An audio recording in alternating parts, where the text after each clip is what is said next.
Hello, my most amazing artists.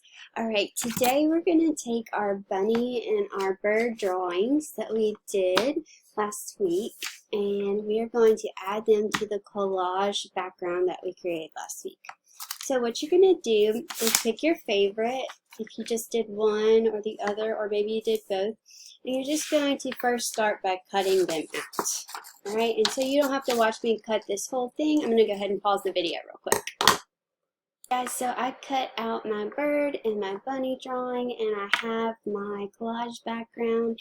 Now, if you didn't follow along with the bird and the bunny, you can go watch that video and follow along, or you can just draw whatever you'd like and color it on another piece of paper, and then we're going to glue it to this collage background.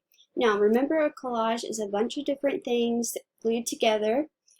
That's kind of like the process that we're following, and so it's very important that before you glue, you kind of arrange. So if I would like to put both my bird and my bunny on this one piece of paper, I could kind of move it around and play with the composition.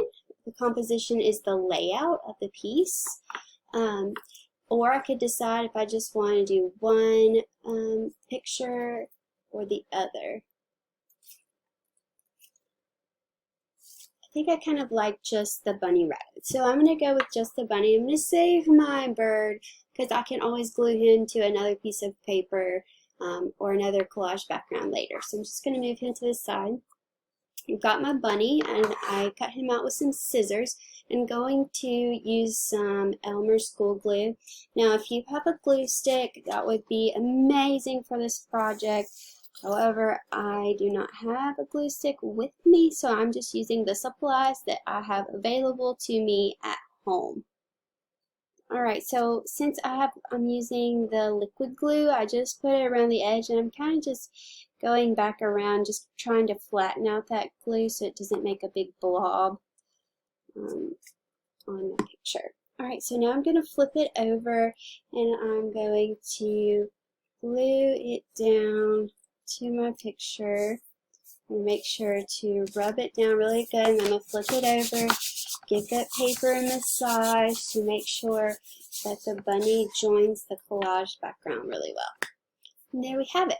Alright, so now since my bunny rabbit is white and I have a lot of white in the background of my paper, I'm going to use some crayons or colored pencils or markers, whatever you have available to you, to kind of make it stand out. Now, this is my box of crayons or bag of crayons. I have had this specific container since I was a little girl, and it is just filled to the rim with bunches and bunches of crayons. So I'm going to use my little crayon pouch to add some more color, and I'm just going to lightly color the background. I don't want to cover up my pretty textures from my collage print. I just want to kind of add to it so it's not so much white to my picture, because I want my white bunny rabbit to stand out. And you can use any color. You could do one color, you could do multicolors. If you have some watercolors, that would be amazing for this, because that crayon from the collage prints will still show through, and you'll get this really pretty wash effect on the background, which would be really amazing. I just don't have any watercolors available right now. Alright, so I'm just going to keep adding to this till I like how much color I have. Kind of mix around the colors, make it super colorful, since Easter is supposed to be springy and bright and fun. Alright, so I like that. Now what I'm going to do is I'm going to use either a black crayon or a dark blue or purple, something that will be a cool color or a dark color that will kind of give me a shadow effect. And I think I'm going to go with just the black right now, since I put so much color in my background.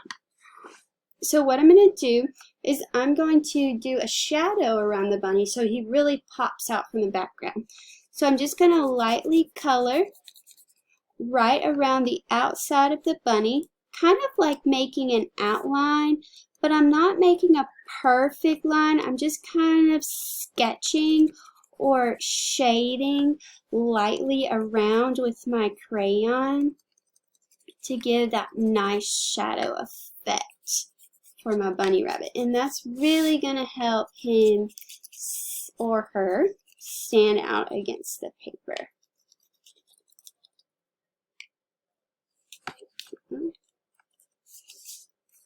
And don't be afraid to turn your paper upside down, sideways while you work so you can get to each place a little bit better. You don't have to stay just one direction. Alright, so I'm going to bring that closer so you can see. You can see my shadow that I created around my bunny rabbit. And you can kind of see the colors that I did around the outside. So I really wish I had some watercolor that I could wash in this just to give more color to the background. But I don't have any available, so it's not a big deal. But I think what I'm going to do, just to add some more fun to it, is I'm going to color a little frame around the outside of the piece. Just kind of coloring the border, giving it a frame so it'll kind of enclose my bunny rabbit. Alright, there you have it. So there is my bunny collage. You can continue adding to this bunny collage. You could collage some Easter eggs in the background, some grass. You could give the bunny rabbit a bow or some glasses, whatever you would like to do to finish your piece. And I hope you enjoy this project, and I hope you have a lot of fun creating. Alright, bye. Bye guys, and I hope y'all have a happy Easter.